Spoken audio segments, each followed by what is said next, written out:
வணக்கம் வணக்கம் காய்ஸ். இன்னைக்கு காலையிலேயே என்னடா குளிச்சுட்டு கிளம்புறேன்னு பார்த்தீங்கன்னா, நம்ம ஆல்ரெடி சொல்லியிருந்தோம்ல, ஏற்கனவே நம்ம குலதெய்வம் கோயிலுக்கு வந்து திருவிழான்னு சொல்லிட்டு, அதனால தான் கிளம்பிட்டோம். கிட்டத்தட்ட நான் எந்திரிக்கிறதுக்கே 8:20 ஆயிடுச்சு. என்னால் தான் லேட் ஆயிடுச்சான் காய்ஸ். நாங்கள் போய் ரீச் ஆனதுக்கப்புறம் தான் எனக்கு தெரிஞ்சிச்சு நம்ம வீடியோ இந்த அளவுக்கு ரீச் ஆயிருக்கான்ட்டு.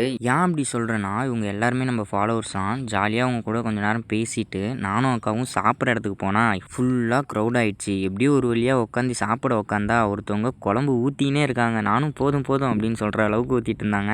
அம்மாவும் அப்பாவையும் பொங்கல் வைக்க சொல்லிட்டு நானும் அக்காவும் ஐஸ்கிரீம் சாப்பிட்டு அப்படியே போகிற வழியில் ஃப்ளெக்ஸ்லாம் போட்டிருந்தாங்க. எல்லாத்தையும் ஒரு வீடியோ கிளிப் ஒன்று எடுத்துட்டு அப்படியே கோயில் பக்கத்து வந்தால் ட்ரம் செட் அடிச்சுட்டு இருந்தாங்க. அப்புறம் மதியானம் சோறு போட்டுட்டு இருந்தாங்க. அப்பா எங்கேருந்து வந்து ஜாயின் பண்ணாருன்னே தெரில. நானும் அப்பாவும் அப்புறம் சாப்பிட்டு அங்கேருந்து அப்படியே கிளம்பிட்டோம். அப்புறம் எல்லாருமே கிளம்ப ஆரம்பிச்சிட்டாங்க. அப்புறம் நானும் அக்காவும் சரி ரைட்டு கிளம்பலாம் அப்படின்னு சொல்லிட்டு கிளம்பும் போது செம்ம டயர்டு. தண்ணி குடிச்சிட்டு அப்போ கிளம்பிட்டோம். இங்கேருந்து அவ்வளோ தூரம் போகணுன்னு சொல்லிட்டு ரொம்ப டயர்டாக இருந்துச்சு. ஆனால் சரியாந்திர வெயில். போகிற வழியில் ஒரு ஜூஸ் குடிச்சிட்டு திரும்பவும் கிளம்பிட்டோம். அப்புறம் வீட்டுக்கு வந்ததுக்கப்புறம் செம்ம டயர்டு. வந்து ஒரு மணி நேரம் தூக்கத்தை போட்டோன்னா நம்ம ஃப்ரெண்ட்ஸ் வந்துட்டாங்க. சரி வாடா நவாப்பழம் ஆக்க போகலான்ட்டு போன இடத்துல ஒரு மைனா பறவை பறக்க முடியாமல் கிடந்துச்சு. அதை கஷ்டப்பட்டு காப்பாற்றி விட்டோம். அப்புறம் என்ன சரி நம்ம நவாப்பழம் பிக்கலான்னு சொல்லிட்டு நவாப்பழத்தை அடித்தோம்னா மேலேருந்து அடித்து பார்த்தா 2-3 தான் கிடைக்குது. கிட்டத்தட்ட நாங்கள் 3 பேர் போனோமா, 3 நவாப்பழம் ஆளுக்கு ஒன்று சாப்பிட்டு அங்கேருந்து அப்படியே கிளம்பிட்டோம். அப்படியே போகிற வழியில் ஒரு ஜூஸை குடிச்சிட்டு வீட்டுக்கு கிளம்பிட்டு ஒரு குளிரும் குளியலை போட்டு இன்றைக்கோட நாளை முடிச்சுக்கிட்டேன்.